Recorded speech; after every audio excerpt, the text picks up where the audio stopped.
Bismillahirrahmanirrahim. Assalamualaikum warahmatullahi wabarakatuh. Salam sejahtera dan salam UiTM di hatiku. Hari ini saya akan membuat pembentangan berkaitan dengan tajuk iaitu Polemik Body Shaming di Malaysia, suatu hadis awal sempena International Conference on Business Management, Social Science, Technology, Education and Engineering ICBMTE 2021. Saya Muhammad Abdul Malik bin Mat Shah, koordinator yang juga merupakan pensyarah kanan dari Jabatan Undang-Undang UiTM Cawangan Melaka, Malaysia.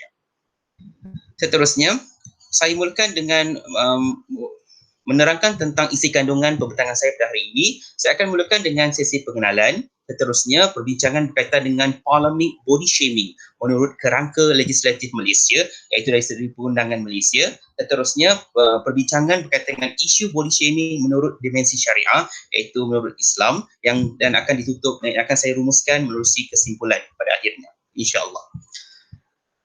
Kita mulakan dengan sesi pengenalan terlebih dahulu. Secara dasarnya, isu body shaming bukan satu benda yang baru atau dianggap asing pada masa kini. Ini kerana kita dapat lihat sama ada di media sosial atau di media cetak, sering kali kita terdengar atau melihat ataupun kita diwar-warkan berkenaan dengan isu ini. Dalam hal ini, kita dapat lihat pelbagai modus operandi ataupun kaedah atau metodologi yang digunakan oleh pemangsa bagi menzahirkan isu body shaming ini. Dan bagi akibatnya, terdapat pelbagai kesan negatif yang akan timbul atau yang akan dialami oleh si mangsa, iaitu merangkumi dari segi mental dan masalah psikologi. Dan ada kalanya, ada di antara mangsa yang turut mengalami kecelaruan psikologi, keracunan fikiran dan menyebabkan mereka membuat cubaan untuk bunuh diri pada akhirnya. Terdapat pelbagai kes yang telah dilaporkan sama ada secara media sosial atau media cetak. Contohnya, terdapat di sini pada 18 Ogos 2020 menerusi siaran oleh siaran harian di mana seorang influencer telah membuat satu rakaman video secara live streaming dan mengeluarkan kata-kata kesat kepada seorang wanita dan menyamakan bentuk tubuh badan wanita tersebut dengan haiwan.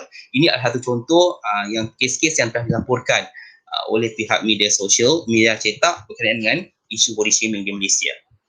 Seterusnya, kita beralih kepada agenda yang kedua, iaitu perbincangan mengenai polemik body shaming menurut kerangka legislatif Malaysia, iaitu menurut sistem perundangan di Malaysia. Secara dasarnya, Malaysia masih agak terkebelakang berkaitan dengan undang-undang anti-bully cyber, iaitu berkaitan dengan body shaming ini. Ini bermaksud bahawa Malaysia masih agak ketinggalan jika dibandingkan dengan negara-negara lain, contohnya Filipina. Mereka agak maju ke hadapan dalam usaha untuk menggubal undang-undang yang spesifik, dalam undang-undang yang berkaitan dengan isu body shaming ini secara lebih jelas dan terperinci. Jadi kita dapat lihat di Malaysia, tiada satu akta atau statut yang spesifik berkaitan dengan isu body shaming di Malaysia. Oleh yang demikian, sebarang isu dan aduan berkaitan dengan jenayah body cyber kita dapat lihat adalah dilaporkan kepada Suruhanjaya Komunikasi dan Multimedia Malaysia SKMM untuk diambil tindakan.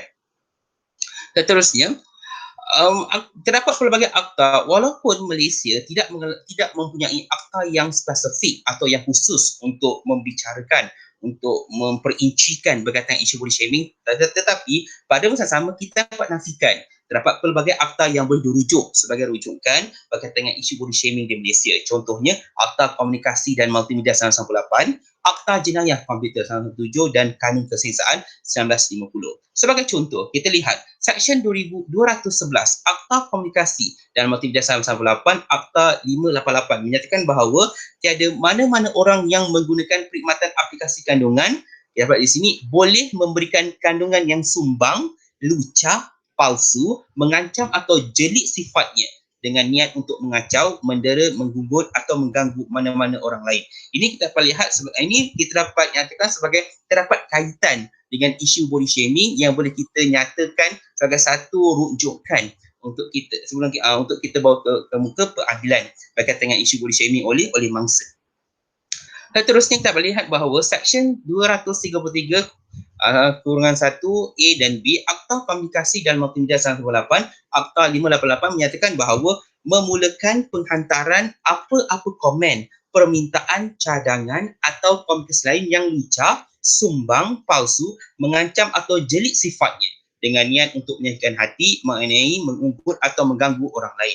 Ini juga kita boleh lihat sebagai satu rujukan yang cukup sesuai, yang cukup bagus, yang cukup relevan berkaitan dengan isu body shaming yang boleh kita nyatakan sebagai satu asas atau justifikasi yang boleh digunakan pakai oleh pihak mangsa bagi mengemukakan pertuduhan di peringkat di sesi perundangan terhadap si pemangsa. Seterusnya, kita juga boleh rujuk kepada Seksyen 509 Kanun Kesisaan 1950 berkaitan dengan perkataan atau isyarat yang dimaksudkan mengaitkan kehormatan seseorang. Ini juga kita dapat zahirkan berkenaan dengan isu body shaming yang sedang kita bincangkan. Sebagai salah satu daripada salah satu daripada kaedah perundangan ataupun statute ataupun legal provision dengan izin untuk kita rujuk berkaitan dengan isu body shaming di Malaysia. Seterusnya, kita dapat lihat terdapat pelbagai pandangan ataupun legal opinion yang telah dinyatakan oleh beberapa ahli sarjana yang berkaitan dengan sistem perundangan. Contohnya Dr. Mazlina Muhammad Hussein, salah seorang pensyarah kanan di International Islamic Museum Malaysia. Beliau mengatakan bahawa tindakan pembuli siber yang akhirnya menyebabkan si mangsa bertindak membunuh diri adalah dikategorikan sebagai suatu jenayah buli siber. Maksudnya dalam hal ini kita katakan bahawa isu body shaming ini jika dilakukan yang menyebabkan si mangsa mengambil tindakan untuk bunuh diri, kita dapat sebagai satu jenayah iaitu dari segi buli siber dan boleh dikenakan hukuman di bawah Seksyen 306 Kanun Kesiksaan iaitu berkaitan dengan persubahatan bagi kesalahan membunuh diri. Seterusnya, Roger Chan, pengurusi jawatan kuasa hak manusia Malaysia Perguam menyatakan bahawa skop body shaming adalah terlalu luas dan tidak dinyatakan secara spesifik. Ini satu argument yang telah dinyatakan oleh beliau di mana beliau menyatakan bahawa istilah membuli dan juga adalah satu yang bercanggah ataupun tidak selaras dengan jenayah di mana pelbagai tafsiran perundangan yang berbeza-beza berdasarkan kepada pandangan ataupun argumen yang dinyatakan oleh pihak sarjana masing-masing. Dan dalam hal ini kita dapat rujuk kepada Muhammad Rafiq Rashid Ali. Beliau mengatakan bahawa bagi isu body shaming boleh didakwa di mahkamah jika ada merit asas yang kukuh dan tertakluk kepada budi bicara hakim, iaitu tertakluk discretionary powers on the part of the judges dalam membuat keputusan terhadap isu body shaming yang dibawa ke peringkat mahkamah. Jadi dalam isu ini kita dapat lihat bahawa terdapat pro and cons. Maksudnya terdapat satu kebijakan yang khusus antara satu pihak menyatakan bahawa isu body shaming ini boleh dinyatakan sebagai satu jenayah, manakala satu pihak yang lain mengatakan bahawa isu body shaming ini skop ataupun tafsiran adalah terlalu luas dan tidak semestinya dianggap sebagai jenayah. Dan dalam hal ini apa yang kita dapat nyatakan bahawa terdapat satu pandangan juga mengatakan bahawa berkaitan isu body shaming ia tertakluk kepada asas atau hukum ataupun kita panggil status quo di pihak mangsa untuk membawa isu ini ke mahkamah dan juga tertakluk kepada budi bicara mahkamah, tertakluk budi bicara hakim untuk buat keputusan melalui proses perundangan yang telah dinyatakan. Seterusnya, Dr. Fadlullah Suhaimi bin Abdul Malik, pengerusi Suruhanjaya Komunikasi dan Multimedia Malaysia SKMM menyatakan bahawa mangsa body shaming perlu membuat laporan polis terlebih dahulu sebelum SKMM bertindak.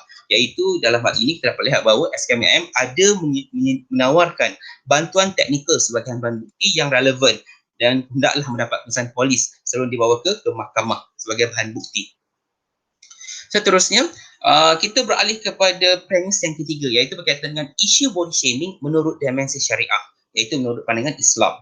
So dari segi Islam pula kita boleh bahawa terdapat pelbagai tegahan dan larangan oleh Allah dan Rasulullah iaitu yang dianggap sebagai haram dan tegah oleh Islam berdasarkan kepada perlakuan berkaitan dengan isu body shaming ataupun sindiran ataupun menyatakan pelbagai sama dalam bentuk teguran, dalam bentuk perkataan, dalam bentuk tulisan yang dianggap celik, yang menghina fizikal seseorang. Dalam hal ini Islam juga menyatakan bahawa adab bergurau secara sederhana dan membuat jenaka terhadap orang lain dan tidak secara berlebih-lebihan. Ini berkaitan kepada maqasid syariah iaitu menjaga kehormatan, menghormati maruah ataupun the dignity orang lain. So dalam hal ini kita boleh bahawa menjaga kehormatan dan maruah orang lain merupakan salah daripada 5 asas prinsip maqasid syariah yang telah ditetapkan oleh Islam. So dalam hal ini kita dapat lihat terdapat pelbagai surah dan juga beberapa hadis yang boleh kita rujukan berkaitan dengan isu body shaming. Contohnya dalam surah At-Tin Allah menyebut surah ayat 4, sesungguhnya kami menciptakan manusia itu sebaik kejadian. Laqad khalaqnal insana fi ahsani taqwim. Dan apakah kita di sisi Allah untuk menghina atau mempersoalkan kejadian Allah? Seterusnya, kita beralih kepada hadis Rasulullah. Salah satunya adalah yang diriwayatkan oleh Imam Abu Dawud dan Imam At-Tirmizi. Dalam sesungguhnya Rasulullah pernah bersabda bahawa sesungguhnya Allah SWT membenci para pembicara iaitu orator yang keterlaluan dalam menyampaikan carahannya, iaitu yang menggunakan lisannya secara berapi-api, iaitu seperti lembu yang menyala-nyala dengan lidahnya.